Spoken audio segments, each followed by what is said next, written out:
याद करिए, कौन लोग हैं जो जातिवाद के आधार पर फिर से समाज को बांट रहे हैं? कौन लोग हैं जो अफवाह के आधार पर देश के अंदर विश्वास का संकट खड़ा कर रहे हैं?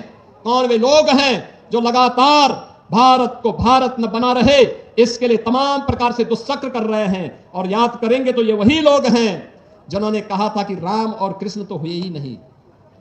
ये वही लोग हैं जिन्होंने राम मंदिर के आंदोलन में विरोधी पक्ष के साथ जाकर के मिलकर के राम मंदिर का फैसला न हो इसके लिए एड़ी चोटी लगाई थी।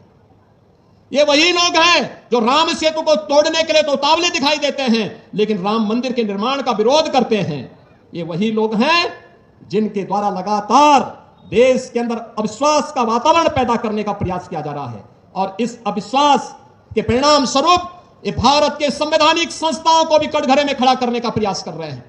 भारत के संवैधानिक संस्थाओं को खड़ा करने का मतलब भारत को एक बार फिर से कटघरे में खड़ा करके अविश्वसनीय बना देना। इनको देश की चिंता नहीं, इनको स्वयं के अस्तित्व का संकट इनके सामने है, इसलिए ये देश पर प्रश्न लगाने का प्रयास कर रहे हैं।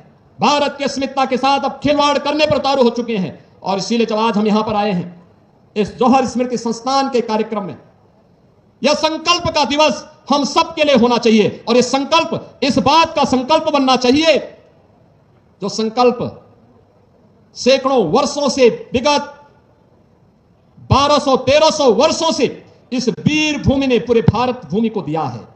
उस संकल्प के साथ जुड़ने का, वीरों और वीरांगनाओं को नमन करने का, उससे एक नई प्रेरणा